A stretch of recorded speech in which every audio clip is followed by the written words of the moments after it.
Hi there, I'm Kareel, one of the presenters in this video. Today, let's talk about object-oriented programming. Now that term sounds like a mouthful and seems complicated, am I right? Well, don't get too intimidated. It's actually quite simple. Object-oriented programming is a paradigm or model designed to bring together data and its behavior into a single unit referred to as an object. With the use of objects in OOP, complex systems and real-world examples can be broken down and simplified into smaller components. For programmers, this model is vital in the efficient and productive development of a program. It provides better organization, readability, flexibility, maintenance, data protection, and opportunities to reuse code without being redundant. In this video, we will be exploring classes, objects, inheritance, encapsulation, and polymorphism in the context of OOP. Hi, I'm Kent. But before we dive into OOP, let's quickly touch on its predecessor, procedural programming. Think of procedural programming like playing a classic video game. You go level by level, facing challenges in a specific order. It's step by step, using what we call functions to get things done. In OOP, we have something similar, but they're called methods. Now, procedural programming is simpler but less flexible. Adding new features or making changes often means revising the whole program. It's also generally less secure and doesn't support code reusing features like inheritance, which we'll discuss later. So, is one approach better than the other? Not necessarily. It all depends on the task at hand, but that's a story for another video. Now back to Kirill to dig into OOP. Now back to OOP. Let's discuss classes and objects. In OOP, a class is the blueprint for creating objects. It acts as a template that holds the different attributes, also known as the qualities of an object, and its different methods, also known as procedures or behaviors corresponding to that object. Now we've already briefly introduced you to objects, but to expound on it more, objects are the basic building blocks of a program in OOP. An object is an instance of a class and is defined to have a set of specific data variables based on the template from its associated class. Okay, I hope you didn't get lost there. Let's try to compare these terms to something more sweet and simple. Chocolate. Chocolatiers make chocolate bars by pouring tempered chocolate into chocolate molds and letting them cool. Visualize a chocolate mold as a class in OOP. It serves as the blueprint for the chocolate bars, and each individual chocolate bar made from that mold is a unique object in OOP. Each chocolate bar could have different flavors, fillings, or designs, but they all share the same structure of the mold. In the same way, an object in an OOP program shares the same structure with other objects from the same class, even if they are set to different specific values or data. Let's go and apply this into actual code. First, we make a blueprint by defining a new class using the class keyword. Then, we define and initialize attributes for objects in this class. For this, we need to use the init method. This special method is called the constructor. It gets called when you create a new object from the class. The self parameter refers to the instance of the class and is automatically passed when calling this method. In our example, each province object will have a name attribute and a capital attribute. Next, let's define a method for this class by typing out a new behavior after the def keyword. In this case, we define a method displayInfo that prints the province's name and capital. Again, self refers to the object calling this method. Now, we will create objects for our main program. Note that the province class serves as a blueprint for creating province objects. The variables you see in the brackets correspond to the attributes we had previously initialized for this class. After creating our projects, we can now use the method we defined earlier. We do this by typing out the displayInfo method after the objects we created. This will then print their attribute information on the terminal. Keep this in mind. Classes and objects are the cornerstones of OOP. Without them, it would be difficult to dig deeper into more intricate concepts in this paradigm. Classes and objects are the foundations to developing a program that is organized, modular, and reusable. They also aid developers in representing real life entities or data in their programs, as we have previously done. Alright, we've gone through the cornerstones of OOP. We will now look over its three pillars or principles, which are inheritance, encapsulation, and polymorphism.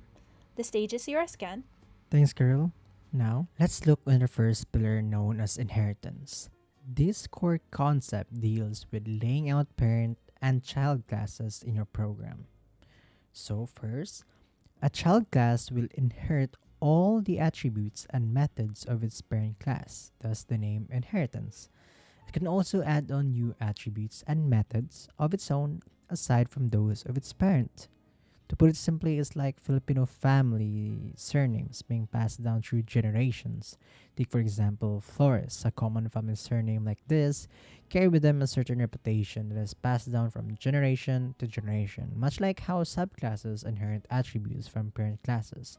Moreover, newer generations of the Flores family could also add on a newer standing to their family name's reputation. Moving on, we will now apply this by resuming our previous code. In this example, the tourist spot class will inherit from the province class, making tourist spot a child class and a province a parent class. This is indicated by the parenthesis province. For the child class to inherit the blueprint of the parent class, we also have to use this line of code, which calls the constructor of the parent class province to initialize the inherited attributes name and capital. With this, the child class also inherits the method from its parent, which we'll demonstrate in a few more steps. Now, let's add a new method, which is display underscore tourist underscore spot to this child class that is not present in the parent class. This will print the sentence shown. Just like what we did with the province class, we create an object of the tourist spot class and call its methods. As you can see in this terminal, through inheritance, the object can use methods from both the parent and child classes.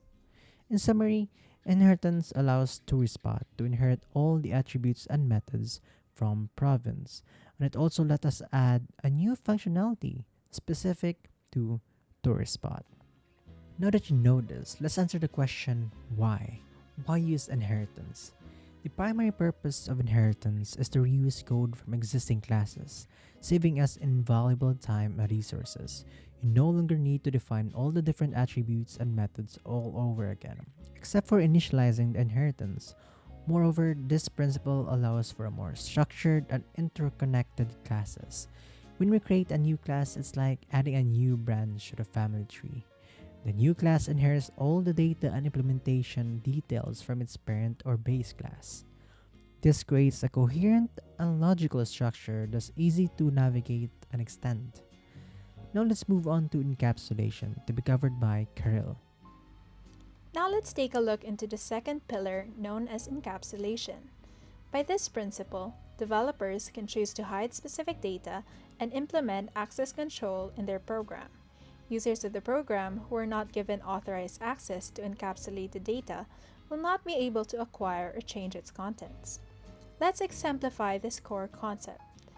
Think of a securely packaged balikbayan box, the Filipino version of a care package. Notice how only the sender and receiver knows its contents and have access to them. Before sending the package, the sender, representing the developer in OOP, will disclose the contents of the box to authorized personnel of the cargo company, who decides whether or not the box contents must be changed based on cargo regulations. These cargo personnel represent users who are given authorized access. Once the package is shipped, unauthorized persons will not be able to know or change what is inside it. We will now apply this by revising our previous code for the province class. In Python, encapsulation is often implemented by making an attribute protected by prefixing its name with an underscore. This is more of a convention than a strict rule. Let's change the province class, which previously had a public attribute self.capital, and replace it with a private attribute self._capital. Even though underscore capital is a protected attribute and cannot be changed using public methods, we can still change its value within the class using private methods. The update underscore capital method allows us to safely update the value of underscore capital. Here's another revised method. This is similar to the display info method we discussed before in the context of classes and objects, although it is now a private method instead of a public one since it calls on a private attribute. It still prints out the province's name and capital. Creating an object and calling methods are actions we discussed before. Here, we create an object Davao of the revised province class and call the new private methods. Now we know that encapsulation in OOP keeps data from being accidentally changed. But encapsulation isn't just about keeping data safe. It's about smart design that provides a smoother user experience without exposing any back-end complexities. It also ensures the flexibility of the code through proper code organization. Because of this, encapsulation also improves code readability and maintainability. Since each part of the code is neatly encapsulated, making changes in one area won't create a domino effect that disrupts other parts. This is a key advantage in larger, more complex projects. I'm handing off to Kent. What's next? Last but not the least, we'll be exploring polymorphism, the third pillar. Polymorphism is a feature in OOP that allows a single method to perform different operations corresponding to the class to which the object belongs to. This allows the object to assume various forms in a program. Take for example a jeepney, a popular mode of transportation in the Philippines. Jeepneys are quite versatile as they can serve as a daily commute vehicle, a school bus, a delivery truck, or even a mobile karaoke unit. Nonetheless, irrespective of the specific purposes they serve, all jeepneys transport people or things. Now for the application. Let's add another class to our code example. We'll now define a new class named Beach. This class is not inheriting from any other class and has its own constructor and method. Next, we define a method named displayTouristSpot in the Beach class. This method has the same name as a method in the TouristSpot class, which we discuss under inheritance. Remember, polymorphism allows us to treat objects of different classes as if they are objects of the same type. Here, we define a function displaySpot that takes an object as an argument and calls the displayTouristSpot method on it. Now, for our main program, we create objects of both TouristSpot and Beach classes and pass them to the displaySpot function. The correct displayTouristSpot method is called for each object, demonstrating polymorphism. This way, the same function displaySpot can operate on objects of different types, Beach and TouristSpot, which is the essence of polymorphism.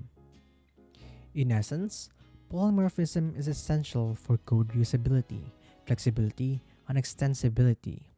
As we've observed from our example, you can effortlessly and repeatedly reuse the same method, different classes, and have various executions on objects throughout your program. This saves you a lot of time and keeps you efficient in the development stage of your program. On top of that, polymorphism makes debugging easier. It allows for a structure where errors are simpler to track down, making our lives as developers more manageable. But yeah, that's it from me. Well, that's a wrap. We hope this video has given you a fun learning experience and better understanding of object-oriented programming and its fundamentals. Jolly coding!